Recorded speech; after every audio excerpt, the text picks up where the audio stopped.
Bonjour à toutes et à tous et bienvenue dans ce nouvel épisode de WWE News. J'espère que vous allez tous très bien, de mon côté ça va super bien. On va pouvoir commencer cet épisode dès maintenant avec une première news qui, je sens, ne va pas réjouir la majorité des fans de la WWE. Déjà que Brock Lesnar se fait en grande partie critiquer sur les réseaux sociaux vis-à-vis de sa faible présence hebdomadaire à la WWE, eh bien il semblerait que le titre universel ne soit pas défendu au Royal Rumble. Ce sont les dernières rumeurs qui circulent actuellement sur la toile. Alors, je précise, le titre universel ne serait pas défendu au Royal Rumble, mais Brock Lesnar serait présent au Royal Rumble, aurait un match, mais le titre ne serait pas en jeu, ou alors peut-être une participation de Brock Lesnar au Royal Rumble, je sais pas. C'est un peu étrange étant donné qu'un champion du monde qui participe au Royal Rumble, ça n'a aucun sens. Mais en tout cas, il semblerait que Brock Lesnar ait un match au Royal Rumble, mais que le titre ne soit pas en jeu. Vous savez que les dernières rumeurs annonçaient un match entre Finn Balor et Brock Lesnar pour le Royal Rumble.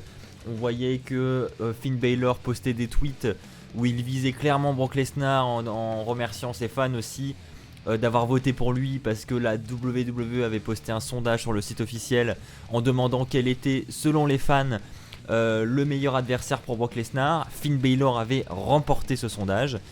Et donc Finn Balor avait publiquement remercié ses fans vis-à-vis de ce sondage sur Twitter. Donc voilà, il y avait toutes les rumeurs qui disaient que le prochain adversaire de Lesnar serait Finn Balor au Royal Rumble. Maintenant, les officiels ne sont pas réellement pour ce match parce qu'ils ne veulent pas décrédibiliser Finn Balor. Et donc ça leur pose problème, et visiblement ils envisageraient donc par conséquent, vu qu'ils n'ont aucun adversaire pour Brock Lesnar au Rumble, ils ne veulent pas non plus remettre Braun Strowman face à Lesnar parce qu'ils veulent conserver également la crédibilité de Strowman, pas le faire perdre une nouvelle fois face à Lesnar. Donc ils auraient opté pour une solution, c'est de donner un match à Lesnar au Royal Rumble, mais de ne pas mettre le titre universel en jeu. Personnellement, ça me dérange un petit peu, parce que tout comme vous, faut reconnaître que le titre universel n'est pas très souvent défendu, c'est très rare. Voilà, c'est quelques pay-per-view dans l'année. Mais si en plus le titre n'est pas défendu dans un des pay-per-view du Big Four, ça me pose encore plus de problèmes. Donc voilà, en plus c'est la Road to WrestleMania, c'est le premier pay-per-view de la Road to WrestleMania. Non, on avait vraiment besoin de cette défense de titre, donc j'espère que cette rumeur va s'avérer fausse, que les choses vont changer, qu'ils vont trouver un adversaire à Lesnar, qu'ils vont trouver d'autres plans. Bref, on parle quand même d'un pay-per-view qui est fin janvier, donc c'est encore très très loin. Il peut encore se passer beaucoup de choses d'ici là, donc on va pas crier défaite maintenant. Mais c'est vrai que cette rumeur, je tenais à en parler parce qu'elle me fait un petit peu peur. N'hésitez pas à donner votre avis dans les commentaires. La deuxième news maintenant va concerner 205 Live. La WWE a récemment envoyé un questionnaire à ses abonnés du WWE Network. J'ai d'ailleurs reçu moi aussi le questionnaire. Donc voilà, ça confirme cette news. En demandant à ses fans ce qu'ils pensaient du show 205 Live. Voilà, en leur posant quelques questions. S'ils éprouvaient de l'intérêt pour ce show, etc., etc. Donc vous vous doutez bien que si la WWE pose cette question, c'est que quelque part elle remet en question l'intérêt de 205 Live, l'existence de 205 Live, et donc évidemment maintenant les rumeurs vont bon train, et il semblerait que 205 Live disparaisse à l'avenir parce qu'il est très mal perçu de la part des fans. On sait que ici dans l'équipe de WWE Fan France, dans l'équipe des chroniqueurs, ils sont nombreux à regarder 205 Live. Personnellement je ne regarde pas, mais voilà, je dis pas que c'est mauvais pour autant parce que voilà, je m'y intéresse pas, mais d'après les chroniqueurs, il y a chaque semaine de très bons matchs, de très bonne qualité. Il y a des rivalités qui sont en place dans ce show, donc voilà, il y a des avis vraiment mitigés, mais j'ai quand même plus l'impression qu'au niveau international, je lis beaucoup de critiques de ce show. Aux États-Unis, ça a pas l'air de super bien fonctionner, en France non plus, hein, on va pas se mentir, malgré que les chroniqueurs regardent en majorité. Il y a peu de Français qui regardent ce show sur le network, je pense. Donc voilà, ça remet en question l'existence de ce show. Et c'est dommage quand même, parce que les Cruiserweight, ils n'ont pas une place très importante à Raw. Avant que ce show n'apparaisse et n'existe, ils avaient seulement une place à Raw. C'était déjà compliqué pour eux, ils avaient du mal à exister. Il n'y avait aucune rivalité de construite, etc. Là je pense que 205 Live ça permettait au moins pour ceux qui suivaient le show de pouvoir suivre les rivalités, de voir l'évolution des rivalités. Si le show venait à disparaître, il y aurait plus tout ça. Voilà, tout se déroulerait à Raw. On aurait quelques matchs tag team par-ci par-là, des matchs assez ennuyants, on va pas se mentir. Donc moi j'irais même jusqu'à dire que si 205 Live disparaît, ça serait probablement petit à petit la disparition de la division Cruiserweight. Parce que voilà, je ne vois pas un avenir pour la division Cruiserweight à Raw.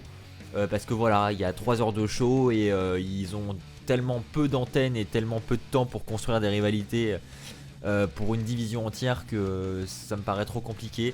Donc je pense que les Cruiserweight vont vraiment avoir du mal à survivre si le show 205 Live disparaît. N'hésitez pas dans les commentaires à donner votre avis, qu'on voit un petit peu les tendances qui se dégagent. Est-ce que vous appréciez oui ou non 205 Live? Est-ce que selon vous le show va disparaître? Est-ce que vous avez envie ou pas de le voir disparaître? Voilà, on va voir la tendance qui se dégage dans les commentaires. Une troisième news maintenant va concerner NXT War Games. Vous savez, c'est le pay-per-view de la NXT qui s'est déroulé au mois de novembre. C'était juste avant les Survivor Series, le pay-per-view de la NXT. Et donc la particularité de ce pay-per-view, c'était que en main event nous avions un War Games match.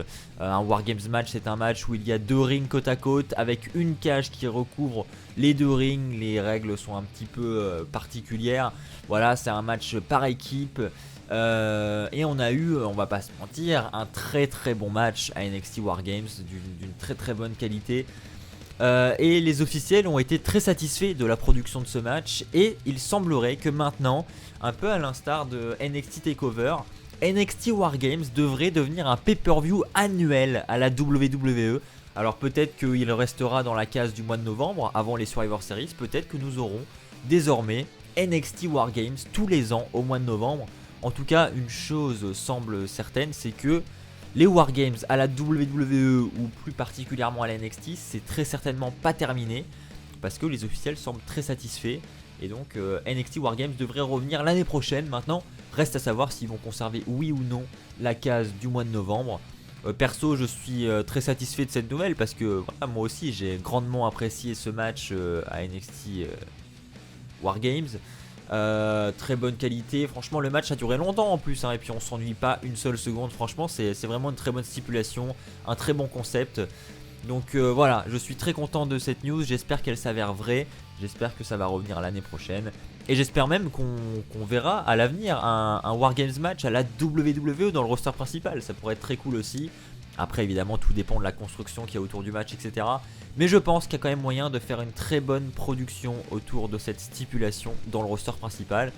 N'hésitez pas dans les commentaires à donner votre avis. Est-ce que vous êtes satisfait oui ou non de cette news, l'arrivée de NXT War Games en pay-per-view annuel? On va lire tout ça dans les commentaires. Et enfin, pour terminer cet épisode de WWE News, et c'est quand même une news qu'on attend depuis des mois, on va pas se mentir, hein, depuis que Matt Hardy est revenu à la WWE avec son frère à WrestleMania 33 en avril dernier.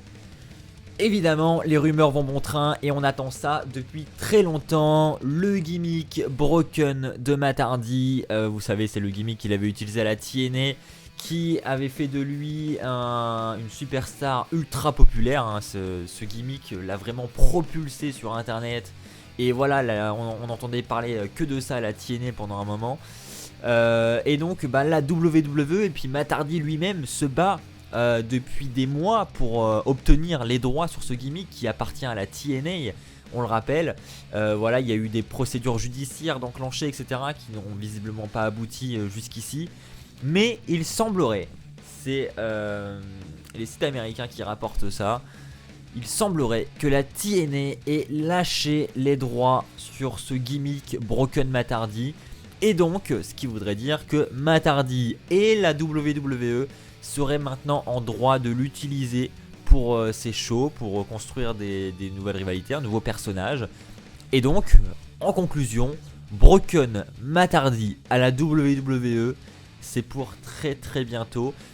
En plus, je sais pas si vous avez remarqué, si vous suivez un petit peu Matt Hardy sur les réseaux sociaux, surtout sur Twitter, les vidéos où Matt Hardy devient un petit peu broken, voilà, hein, on voit qu'il entre de plus en plus dans ce personnage et on a véritablement l'impression que ça va arriver très prochainement.